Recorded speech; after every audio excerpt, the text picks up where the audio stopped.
Oh, yeah, you kids don't know. Your generation is just determined to be angry, mad. Everybody's mad. Back when we were growing up, only black people were mad. Now, everybody's just trying to get in on the act. I try to think to myself, well, when did everyone get mad? And then I realized this happened before we were born. This is a long way to go, but probably started in the Second World War. Think about it. All these black men, millions of black men, leave the United States for the first time, go over to Europe with America's armed forces and fight the Nazis and make more money fighting Nazis than they ever dreamed they would make in the United States. And a lot of those men, while they were in Europe, just to be real, not to be crass, a lot of them probably got their dick sucked by white women. I'm sorry, ladies and gentlemen, this was World War II Europe, and these were desperate times, and penises were being sucked for shoelaces and chocolate and very frivolous things. And it's very hard to come back to America and sit on the back of the bus after you've been in the south of France getting your dick sucked for a Crunch bar or some crazy shit like that. That's a life-changing experience.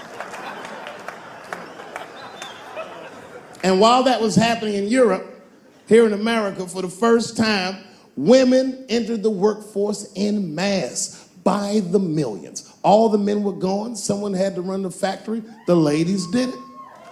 That's right. This was the first generation of American women to have independent income en masse. And when the men came back, the women weren't the same. American women had grown. They were uttering phrases that no woman on earth had ever spoken before. Things like no and shut the fuck up and I don't feel like it.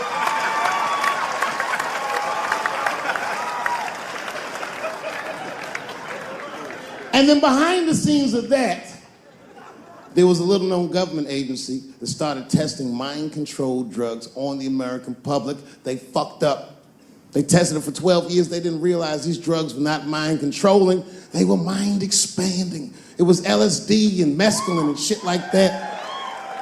And for the first time, there was a new school of thought that was chemically induced that made people question the very society they lived in. By 1960, the President of the United States was only 42 years old. Can you imagine? DMX is older than that. And he was going to usher in a new era of peace. He was going to avoid the Cold War. He was going to end segregation. And they blew his fucking brains out in front of everyone in Dallas. This country was never the same. There were 7 more major assassinations in the 60s. Anyone that stood up and said anything was shot down the streets like a fucking dog. Kennedy, King, X, Evers, on and on. You didn't even have to be famous. You could be a college student at Kent State or in Mississippi protesting the Vietnam War, and they shot them too.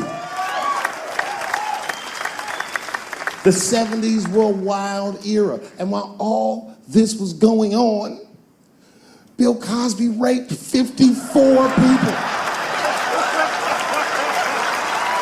Holy shit, that's a lot of rapes, man. This guy's putting up real numbers. He's like the Steph Curry of rape. Man, that's a lot of rapes. 54. If he had raped 30 less people, that's still 24 rapes. Don't forget, each one of these rapes has 8 hours of sleep in it. Ladies and gentlemen, that's over 400 hours of rape. It only takes 65 hours to get a pilot's license. If rapes were aircrafts, this nigga's Top Gun for sure.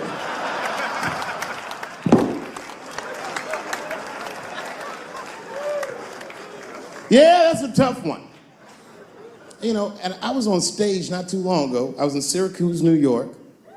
Yeah, well, yeah, for Syracuse, but the show didn't go so good. All because I was talking about Bill Cosby a little bit. Not a little bit, I'll be honest. Talked about him for like maybe 25 minutes. And a woman stood up in the back of the room and she screamed out, "You are a fucking asshole for saying these things." I know. instantly I felt, like bad. Not bad about what I was saying. I just felt bad, like, oh, that's too bad she doesn't like the show. I didn't realize it at first, but not only did she say that, she was rushing the stage. By the time I saw her, I just saw this shadowy figure fucking charging up the aisle towards me in full fight mode. I was horrified. I said, oh my God, I'm gonna kick this bitch in the face.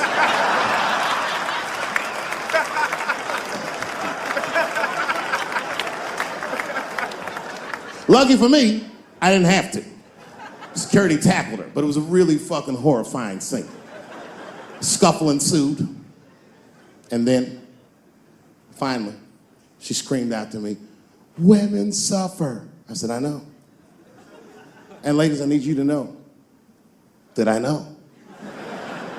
I need you to know, seriously, there's a lot of men in this room that identify themselves as feminists. I would include myself in that.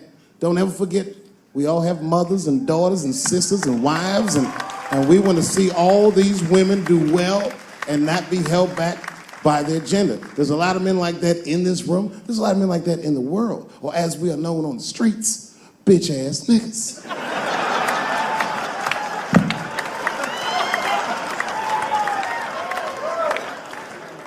But as this woman was wrestling and screaming at me, I started to take offense. And I'm gonna be honest, race was involved. She was a young white woman. Well-intentioned, but it's like not thinking it all the way through. Bitch, how the fuck are you going to yell at a black man about discrimination? She didn't get it. She just kept going. Women suffer. I know. Women suffer. Same team. Women suffer. I know. And this is where she went too far. We suffer just like you. Slow your roll, bitch.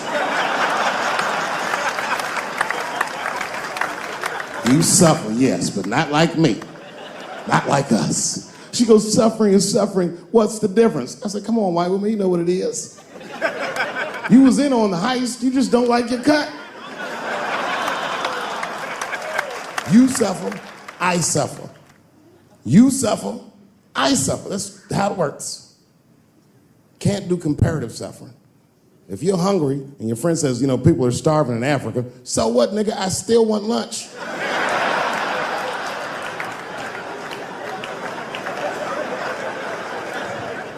Black people know about comparative suffering, and you know this is a fucking dead-end game. Blacks and Jews do that shit to each other all the time. You ever played Who Suffer More with a Jewish person? It's a tough game. Whenever you think you got the Jewish guy on the ropes, that motherfucker will be like, well, don't forget about Egypt. Egypt? God damn, nigga, I didn't know he was going all the way back to Egypt.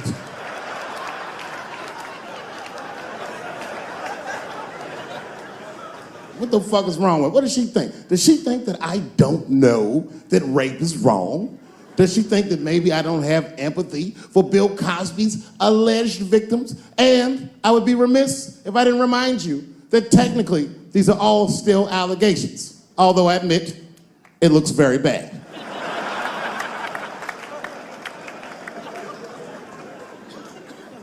But perhaps, if she looked at it correctly, she would have empathy for me, the man she was attacking.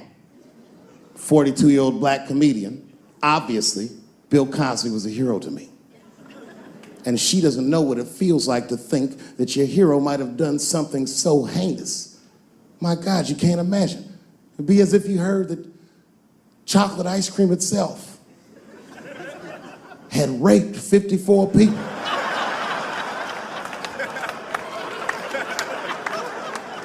You'd say to yourself, oh man, but I like chocolate ice cream. I don't want it to rape.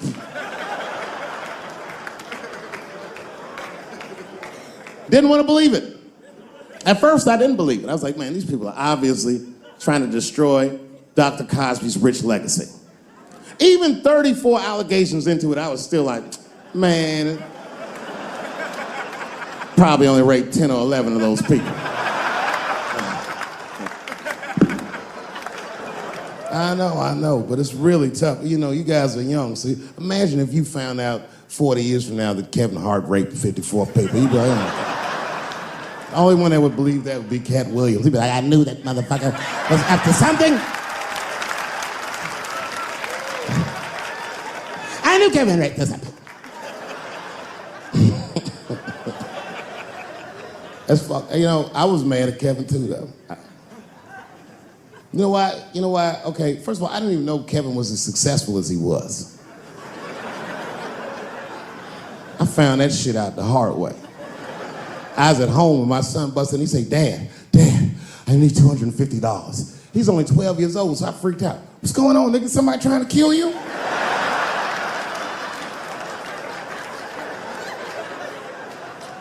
He said, no.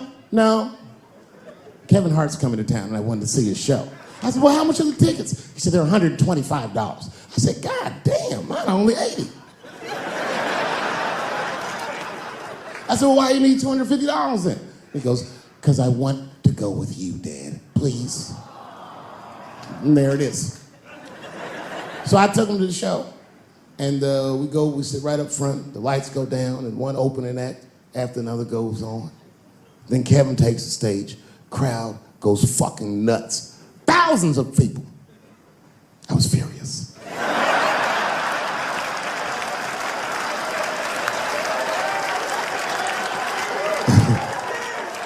The longer the show went on, the madder I got.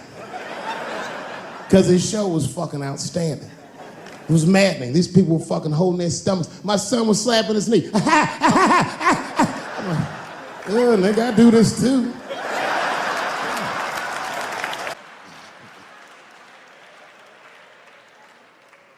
She got to picture it, okay? Like, say I'm in bed and sleeping, and suddenly my wife wakes me up. David, wake up.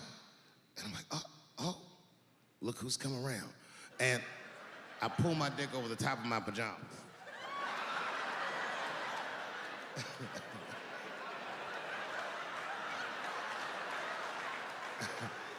And she says, no, I hear something. I go, oh, this bitch. So I get up out of bed, grab the gun. I say, wait here, baby, I'll go check it out. Just lock the door behind me. Oh my God, she's right there in the kitchen is a heroin-addicted white, and he's digging through the change jar by the door.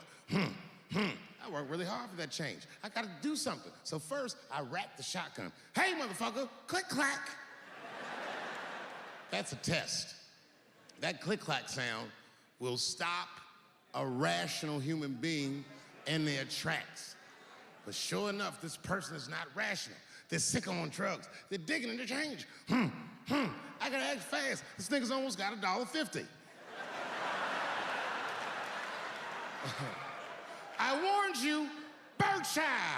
And there it goes. Hot BBs will permeate his yellow heroin skin. Remember, I'm not killing him. I'm just peppering him up nice. He lets out a heroin scream. Yeah.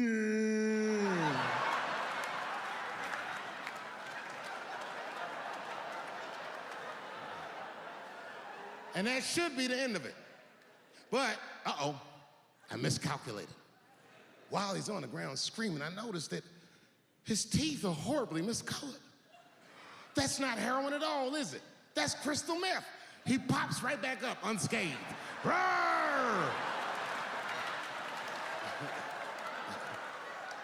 Time for the heavy stuff. Clack, clack, buckshot! And then if he got a friend with him, I got one more bird shot left, and I repeat the cycle. After that, nigga, it's slugs for everybody. And I'll be in a kitchen full of dying heroin addicts, saying stupid heroin last words. You shot me, bro. Oh, it hurts, man. It hurt.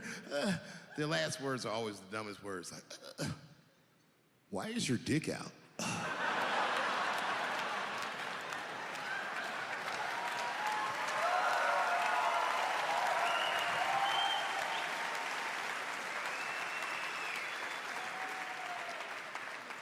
I'm just afraid of being attacked. Happens to the best of us. Don't ever forget what happened to that French actor. You know what I'm talking about? Juicy Smouillet. He's a very famous French actor.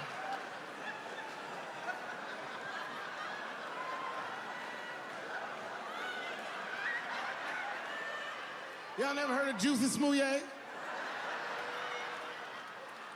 Juicy Smouye is an actor from France.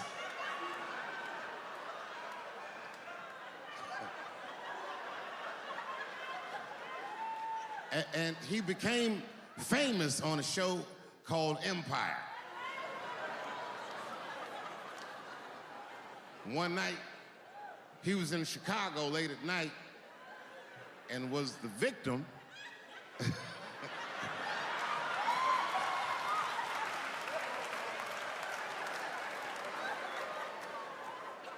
he was the victim of a racist and homophobic attack. You see, Juicy Smouye is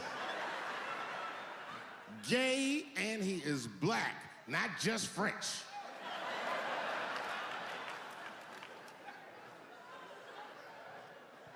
Oh, it was a crazy story.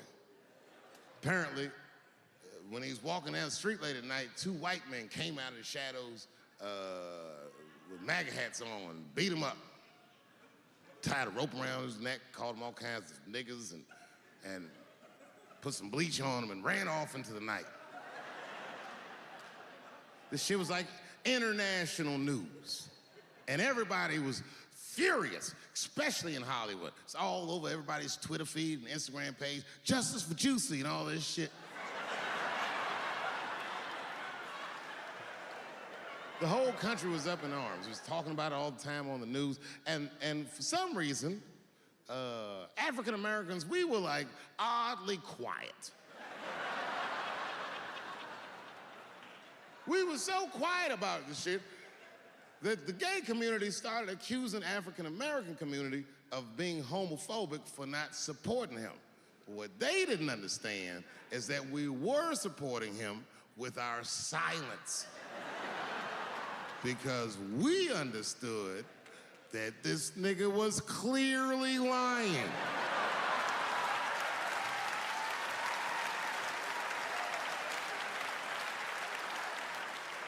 None of these details added up at all. He said he's walking down the street in Chicago and white dudes come up to him and say, "Hey man, aren't you that faggot nigger from Empire?" The fuck? Does that sound like how white people talk? I know white people. They don't talk like that. Are you that faggot nigga from Empire? They would never say that. It sounds like something that I would say.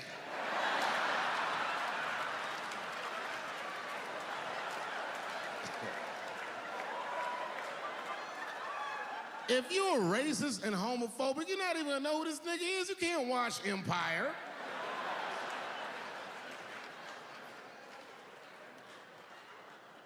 Black people never feel sorry for the police, but this time we even felt sorry for the police. Can you imagine if you was a police veteran taking this kid's police report? Okay, Mr. Smouye, please tell me what happened. All right, you're 2 a.m. You left the house at 2 a.m. It's minus 16 degrees. All right. You were walking. You were walking. All right. And where were you going? Subway. Sandwiches?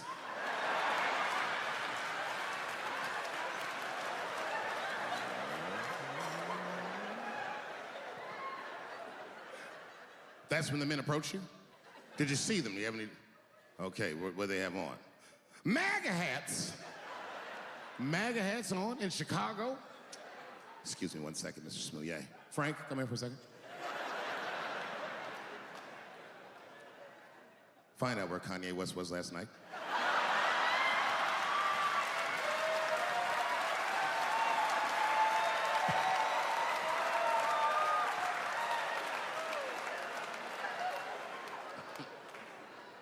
Such a fucking outrageous story. He said they put a rope around his neck. Has anyone here ever been to Chicago? Yeah. All right, so you've been there. Now tell me, how much rope do you remember seeing? Who the fuck is carrying rope? Like, when did you get mugged, nigga, in 1850? Who's got rope? Who's got rope?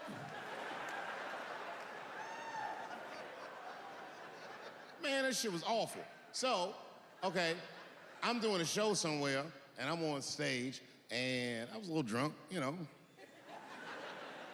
And I figured, fuck it, let me talk about that nigga a little bit. I figured to be safe, because, you know, everybody's phones are locked up. And I went in on this kid. I was talking all kinds of shit. Now, I didn't know that there was a journalist in the audience. And unfortunately for me, that motherfucker took impeccable notes. He told everybody everything I said. He was even putting the jokes in the headline. The headline said, Dave Chapelle says he wants to smash a dollhouse over Juicy Smouye's head.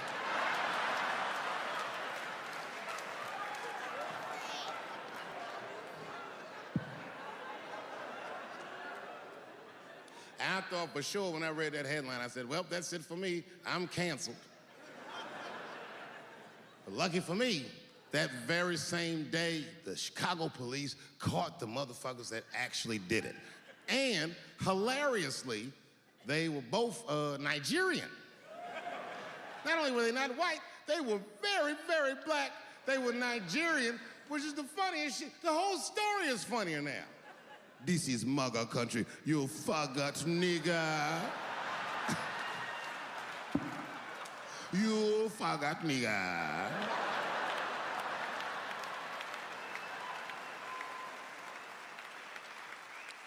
If you're in a group that I made fun of, then just know that I probably will only make fun of you if I see myself in you. I make fun of poor white people because I was once poor.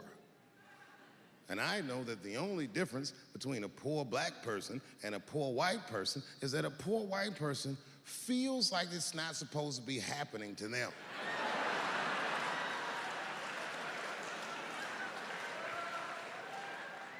Everything else is the same.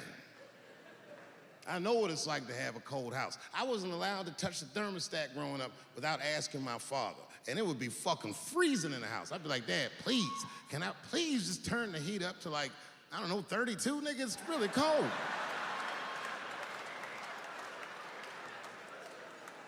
And my dad would say, just put more clothes on, David. Got all three of my outfits on, nigga. When you look at me, I'm freezing up here. And he said, just don't think about how cold you are, David. And I said this, I didn't say it to him, but I said it in front of him so he could hear it. I said, I fucking hate being poor. And my dad got really upset. He didn't scream or holler, that wasn't his way. He just threw his newspaper on the floor and he said, David, David, David, you are not poor.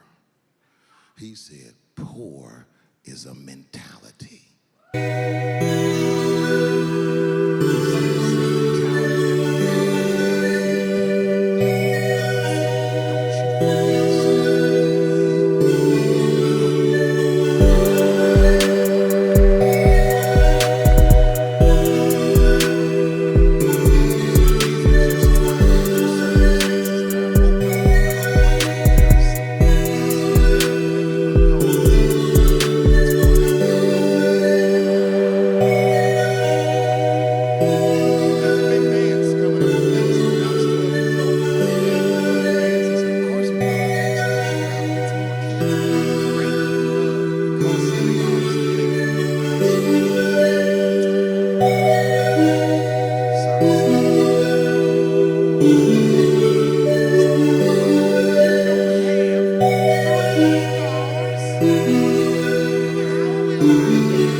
blast. Was it fun? It wasn't. It wasn't fun at all. It was hard. We'd have to stay awake for 48 hours at a time just to keep up with the schedule. We were bombed out and depleted. We were lumped up. We both had erectile dysfunction. I told Dave about mine, and he goes, "It's because we're using laptops too much, man." And then he goes, "Plus, we're not as young as we used to be." Meanwhile, there's no causal link between laptop use and erectile dysfunction. And also, we were 29. Dave Chapelle completely transformed my life. He lent me $1,000 so I could move to LA. He asked me to write a movie with him when I had zero experience. Dave Chapelle believed in me at a time when absolutely nobody did. You know how we all have a friend who will hit us up out of the blue sometimes for something funny? Imagine what his texts and phone calls are like. One time he called me on a Tuesday afternoon and he goes, "Hey man, I just finished watching 12 Years a Slave. Anyhow, you think slaves ever whip their kids?" On a Tuesday afternoon. In closing, if you remember only one thing from my speech tonight, I hope that its Chappelle show was not fun.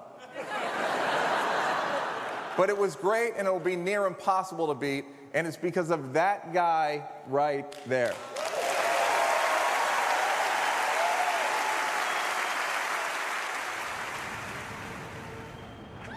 Well, this has been fucking wonderful.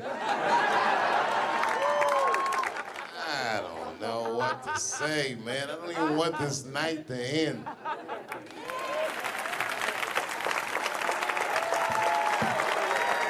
I promise you, whoever cares the most, I care at least as much as them. I know what I got, because I lost it all. I gotta tell you something, and I don't talk about it often. Have you ever worked all your life for something and have it not work out? That happened to me. It was tough. Think about it. I was gone for 12 years. It's not a little bit of time. It was hell. I watched other niggas that I knew become very famous.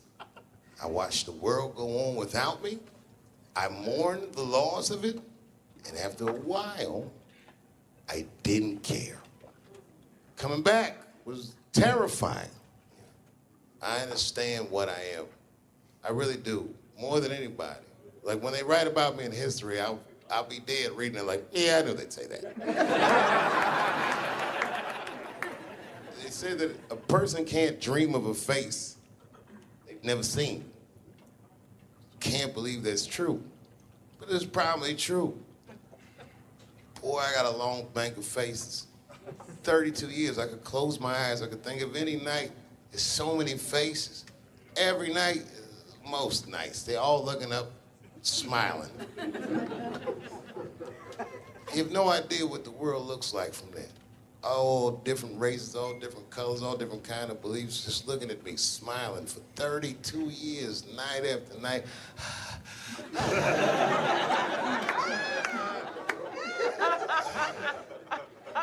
No comedian take that for granted. I swear to God, this might be the noblest of professions. Robin Williams had a bar that I loved. He said, comedy is the only job you can have where you can use everything you know. And that's true. You can use more than you know. You can use what you think. Use it. Don't be afraid. Don't let these bitch-ass niggas button your lip. Say it anyway. If you're at home watching, not knowing what to make of this because you haven't checked Twitter yet to see how you feel, you can...